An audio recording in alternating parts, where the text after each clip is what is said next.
always on the run. I always had warrants, a juvenile hall, in and out. Another persona or another mask that I put on. In front of the kids, I was like a gangster. In front of the judge, I was like, Your Honor, I swear by my life and my love of it, I am innocent. I was a fraud. I was a fabrication, a fugazi, a fugazi, a woo. Who's gonna carry the boats and the logs? You don't know me, son. I have nothing in my history but evidence that this personality, this identity that I created by my will, my wisdom, my intellect, has failed and will fail in perpetuity, is one of the most disturbing ideas and realities that I've ever had to confront. And thanks be to God that that's the case.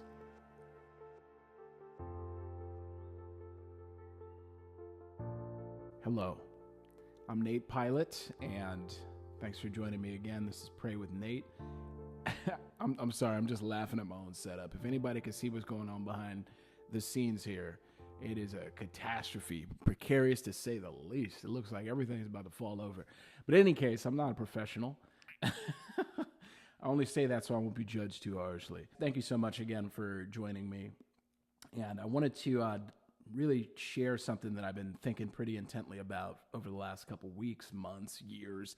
It seems like I think about this anytime I encounter a major challenge or a big tragedy or something, some major event in my life. I don't know how many of you have been through something like that, but I'm talking about tragedy. It hit the fan in a way that makes you question what you're made of, who you are, and overall your own identity. And that's what this is about. It's about identity. A number of things have happened to me over the years, things I can't control. And I don't know about you, but when I encounter a situation I can't control or I can't influence with any measure of strategy or discipline or whatever I throw at it, doesn't affect the situation, the person, the place, or the thing in the way that I desire, in the way that I think is right. It makes me really question, after frustration and disappointment and, in some cases, grief and loss, it makes me really question who I am. Who am I? If everything that I thought I was, everything that I pieced together and created failed against this uncontrollable situation or person, place, thing, you name it, then what am I? I think it's a very good question to ask. The last few years for me have been marked with a lot of death. My mom passed it's almost 3.5 years now, 3.5 years ago. Her being the closest person on planet Earth to me, that was, that's been quite the loss.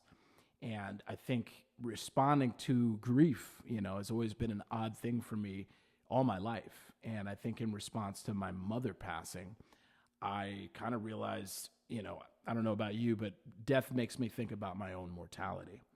And I started thinking, wow, I'm going to die too. So I better hurry up and become a normal person and do things that normal people do before it's too late. So I covered up my grief with romance. I realized that wasn't the answer. That ended, and right away I got into another big giant relationship, baby. I don't know if you guys know me, but look, as I said before, your boy is not the hotbed of mental wellness or good decisions. I got in another relationship. I actually got married, and then my brother died. And my brother dying was especially hard. I thought my mom was hard, and then my big brother on top of it, so. And then that, along with marriage, and later that marriage ended really, really quickly. I decided to share it because that's really what this video is about. It's about everything I thought I was failing against things that I cannot control or influence. I think it's appropriate that we ask ourselves, if everything that I am failed against this situation that seemed to be more powerful than my intellect and my wisdom, than the advice my mentors and friends and advisors gave me, if this situation would not move an inch for these things that I relied in so heavily, then what am I? What are these things? What is my identity? And what is my identity in relation to the world around me? It's a very tough question. I've been thinking back to childhood. I mean, where else? Where else could I point? I'm from the Fillmore district of San Francisco, California. I grew up in the projects, and later moved out of the projects. You know, early on, I was influenced by really everything I saw, culture, basically. What's on TV. At the time, I'm a 90s kid. I'm an early 90s kid. So at the time, it was Power Rangers, Animaniacs, you know, Captain Planet, people around me, my big sister, my big brother. And then later, like The Simpsons, Friends, movies like Braveheart, you know, William Wallace, you know, giving that speech. They can take our lives, but they can never take our freedom. A terrible accent. I'm so sorry to any Scots watching that. That must have been extremely offensive. I remember seeing The Matrix. I was like, you know what? When I go to school tomorrow, man, I'm Neo. I can't wait to see those bullies, baby, because I'm Neo. Thinking I'm like picking up all these kung fu moves just because I'm like moving my arms fast. None of it worked. But that brings me to the point. All these influences that became little bits and pieces that I picked up, that I added on to my character. Film, music, television, culture in general, people around me, the city I lived in. And piecing those things together like Power Rangers, like a Zord in Power Rangers, you know, the Triceratops from over here, the Brontosaurus from over here, and it becomes whatever, the Zord, the Ultra Megazord, right? I'm referencing Power Rangers terribly. You could tell I barely remember anything about the show.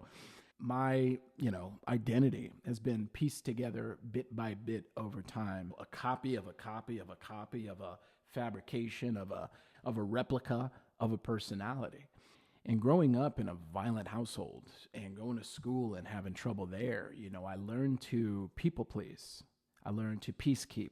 I learned to put on a mask. I learned to present. I learned to be a chameleon. Most of my life, I've been very reclusive. In other ways, I've, at least in a social setting, masked. I'm a mixed raced guy, There's a lot going on. But just to keep it simple, I'm black, I'm white, and I'm Asian. And growing up in school was interesting because I would kind of fit in with everybody, kind of not, or I didn't feel like I did really. It was like I always kind of felt like not black enough or like not white enough or not Asian enough. If I would joke like, hey man, I'm none of these races. I'm a new race, baby. I'm gold. I'm the first of my kind. But I really felt that feeling of apartness. I really don't fit in. And any kind of moment that made me feel like I didn't was amplified because I already kind of felt like I didn't. Growing up really poor, being around quote unquote normal kids, normal kids that kind of they had cable, they had like food in their fridge. I remember going to friends' houses and like being blown away that they had food in their fridge, like they could eat whatever they want. They could just straight up open up a cupboard and there was like pudding in there. I was like, what is this? What is this new magic? You have pudding. I felt like an awkward kid because I was in the normal classes, but a little bit ahead of pace in the normal classes. So they put me in like the really gifted classes and I was like not keeping up. At the age of 10 in the summer of 2000, tragedy hit. My dad hung himself in Santa Rita County Jail. He killed himself. And I found out over the summer and I was going into 5th grade. And I remember that school year being very, very different. I remember that's when things started to feel really dark. That was kind of the year that I just started dropping out of school. Like I started skipping class. I started stealing. I would just steal nonsense from like Walgreens. I would steal like Axe body spray, like, now I smell fresh, But that's where I took a little bit of a dark turn. My dad had committed suicide when I was 10. Trouble started appearing in my mom's marriage to my stepdad. And they eventually got divorced. And when he left the home, things got a lot more crazy and violent. And then my sister and I got taken off into foster care. In foster care, having a lot of trouble and eventually getting kicked out of one home, going to another home. I ended up, that's kind of where my life of crime began, in that second foster home. I remember getting arrested at school for robbing a kid after school. And then it just became expulsions, like one after another. I got expelled from one school, and eventually they just expelled me from the whole San Francisco Unified School District. They were like, you got to get out, you know? I didn't have a gun in school, but I stored a gun just outside of school property. And at that time, I was already in a lot of trouble with the law. I was always on the run. I always had warrants, you know? And that's when I started getting incarcerated, going to juvenile hall, in and out. And in juvenile hall, it was another persona or another mask that I put on. You know, around other kids, I was like, you know, trying to act hard or whatever. And in front of the judge, a totally different persona. You know, in front of the kids, I was like a gangster. In front of the judge, I was like, Your Honor, I swear by my life and my love of it, I am innocent. You know, like totally different. So these different personalities, these different masks that I was putting on, like a Swiss Army knife, dependent upon the situation, the people, the places, the things around me, dependent on the culture. You know, I remember looking at, like, what's my idea of what a man is, you know, and I had people that I looked up to that were fictional characters. You know, Aragorn from Lord of the Rings, that was a man to me. I was like, man, I want to be like Aragorn, not like Frodo. Nobody wants to be like Frodo or like Sam. I want to be like Aragorn, you know, or like gangster movies. Like, I want to be like Goodfellas, but not Ray Liotta, you know, not his character. He's a rat. I remember seeing movies like Menace to Society, Boys in the Hood, music, you know, like Lil Wayne, Jay-Z, Cameron and the Diplomats, you know, kind of feeling like, oh, yeah, I'm from New York. I'm not from New York. I'm from the San Francisco Bay Area. The reality was that fake image that I had created worked well enough to get me into real situations. I was never tough. I was surrounded by very, very tough people. That's where I first learned to like perform and like overperform, like overcompensate. Like everybody's going to know I'm a fraud, like this imposter syndrome. Everybody's going to know I'm fake and soft and like I got to be super duper. I got to be the hardest. I got to act first. I got to strike first. I got to do all this first. It's a very dangerous game to play, to be false. One of the worst things was going in for what seemed like an eternity, but in reality, it was like 6 months in juvie. And then, you know, my mom and like my public defender, everybody fighting hard to get me out. And then I finally got out and it was like only 10 days. And I went right back in for like another 2 years. After that, being released back into society. So I'm back around guns and drugs and crime. And being confronted with the reality of I'm probably going to lose my life for real this time. You know, I remember finding out that I was being targeted for murder just by associating with someone else. And it got to a point where I had to get out because I was either going to go to prison or I was going to get shot. You know, I got a phone call from my sister. She helped me understand that reality. And I pulled a geographic. A geographic, for anybody unfamiliar, let's say you grew up in a place and there's so many problems and you know what? You think, you know what? This place is the problem. So I'm just going to go. I'm just going to skipping town. That's a geographic. But the thing is when you skip town, guess who goes with you? You do, right? And in my case, it was me and this fake personality, this fake persona or identity that I had created from all these influences over time that were not genuine. And very quickly, I found myself homeless. You know, I was sleeping on rooftops and bushes, alleyways. I joke about this, but I don't know anybody else that's been like 86'd or like blacklisted, not from bars, but from grocery stores. You know, I was like the Albertsons, Target, Ralph's Bandit. Like I would go in with a shopping cart like I was shopping and just load it up with, you know, I would act like I was shopping and just load it up with stuff and then put like 2 30-packs of beer on it and then just walk right out of the front door. And what happened from there? I found a new identity. I found a job in sales where I put on a whole nother fake mask, you know, because this job in sales, I don't know if you've ever been in sales, but this particular one, that's where I first heard the term fake it till you make it. Fake it till you make it. I don't know if I can think of anything more satanic than fake it till you make it. And I faked it. I was a homeless 18 or 19-year-old acting like I was like some self-made multimillionaire. It was ridiculous. I was homeless. I didn't even have a driver's license. And I took on a whole nother personality. This one was pieced together from motivational speakers like Jim Rohn or Anthony Robbins. If you really want control, say I. I've got, incantations and all that, neuro-linguistic programming and all that. Everything about self-will and self-discipline and self. It didn't change my drinking. It didn't change my drug use. And then it became DUIs, drunken publics, in and out of Orange County Jail, LA County Jail, warrants here, a couple months here, a couple months there. It didn't stop. I couldn't stop it. That was a disintegration for me.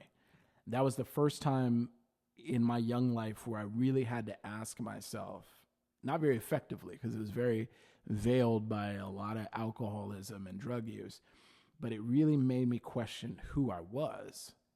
And from there, what do you do? I have nothing in my history but evidence that this personality, this identity that I created by my will, my wisdom, my intellect, has failed and will fail in perpetuity, is one of the most disturbing ideas and realities that I've ever had to confront. And thanks be to God that that's the case. Here's the thing about culture, in my opinion. Culture is ever-changing because it's not defined. It's a very nondescript, undefined amoeba, subjective amoeba. And I grab onto these little things because I myself, having no identity, am a formless amoeba. I grab onto these little things and start sticking them to myself. You know what? I'm a closer, like the guys from Boiler Room. I'm going to close a deal, or like Grant Cardone, I'm going to 10X this. Like David Goggins, who's going to carry the boats and the logs? You don't know me, son, right? I'm going to take these little bits and pieces of personality. I'm going to dress like this image. I'm going to speak like that image, and I'm going to mush it all together. And that's my identity. Amalgamate, a melting pot, manipulated by tastes, movements in the marketplace, a board of executives in a room trying to make decisions about how to advertise these jeans or how to sell this beer or what men need to look like, what women need to look like. This theater that feeds me itself, culture. And when tragedy strikes, as it certainly will, all of that becomes disintegrated. Literally disintegrated. I've integrated all these fake pieces into me. And now there's a disassembly. There's a disintegration. There's a dysregulation. There is panic. There's anxiety. There's fear. There's tragedy. There it is. That's the trauma of, I don't know who I am because I was false to begin with. I was a fraud. I was a fabrication, a fugazio, woo, right? And it's almost like when Jesus talks about the house that is built on the sand. The winds blew and the rain came down. And what happened to that house? So if none of that is my identity, what is it? Who am I? Now, I used to try to journal myself into identity, understanding who I was, what I needed to think. Let me show you guys how ridiculous this is. These are my journals, man. Look at this. Look at that. That's not even all of them, man. This is like the last 15 years of journals right here. Then I started getting really big ones, like these, like the full-size one. I almost smacked myself with that. It's self-obsession. It's self-worship. It's idolatry of myself. I'm looking for something else to fill this hole of identity, this hole, this void, this question that's never been answered. It couldn't be answered by my parents. It couldn't be answered by the world around me. I couldn't answer it, no matter how much I learned about myself, self-knowledge. And then I encountered a very offensive set of ideas, which were the first set of ideas that actually worked in my life when I encountered the recovery community. The idea that self-knowledge in and of itself doesn't produce anything long lasting. The idea that surrendering, offering myself to God, to do with me what he wilt. These are ideas that don't sound good at all. We get brought into a world in which we're fighting against mortality. We're fighting against threats. We're fighting against opinions. These specters of opinions of us, we're fighting against these things. So we piece together this persona that seems to keep at bay the threat, to proactively dismantle that very same persona that protected you. It took a lot of time to build. It took a lot of time to pick up all these weapons. But Scripture reminds us of identity. In the Bible, God is unchanging. God has a defined identity that never changes. What he says is the law. What he says is the command, and it does not change, and it's consistent. In Genesis, we read, "So God created man in his own image."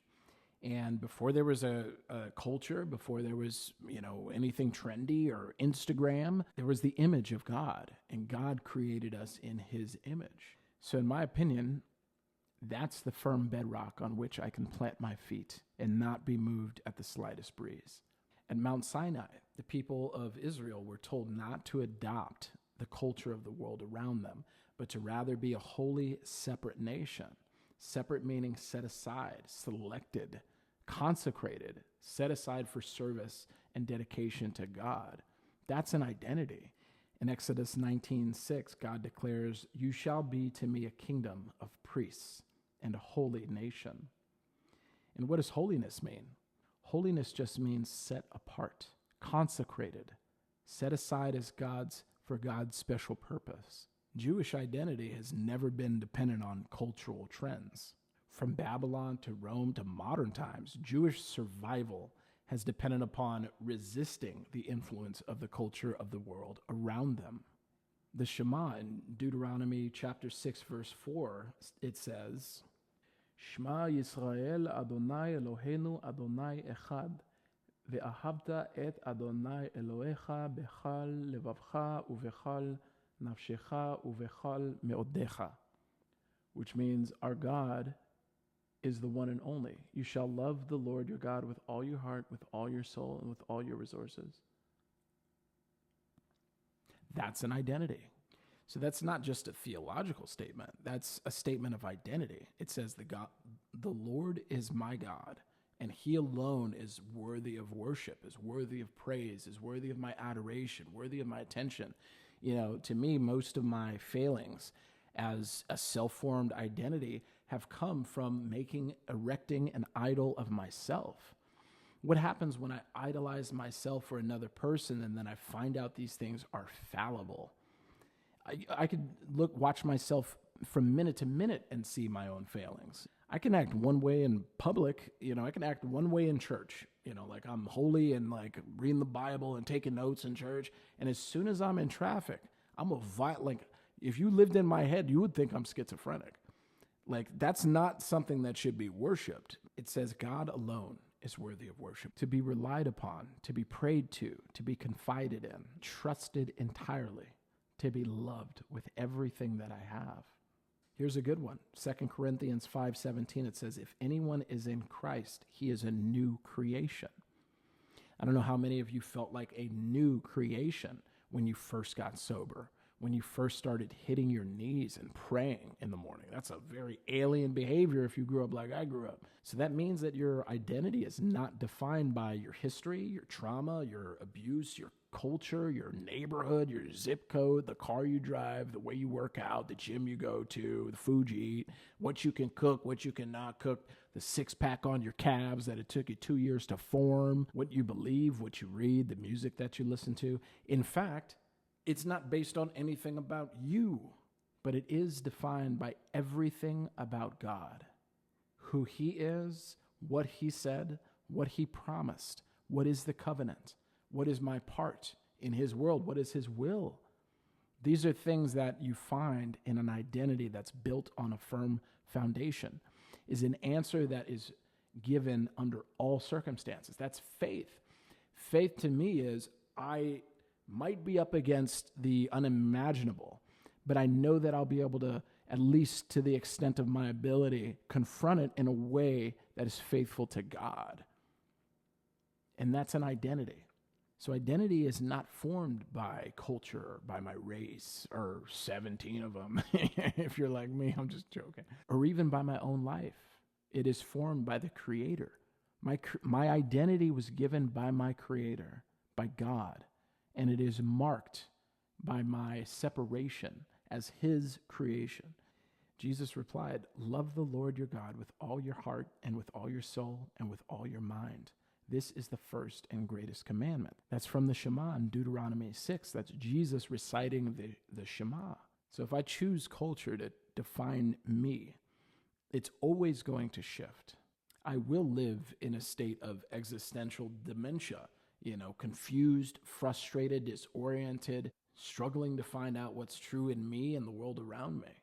And if I let God define me, then I'm not panicked at the first sign of trouble. I'm not anxious at the slightest breeze. My feet are planted in the bedrock of the word, of the promise, of the covenant that He gave. Now, if the attention, the adoration, the surrender that's required to allow something, place, or person influence me is given up, then I am worshiping that thing.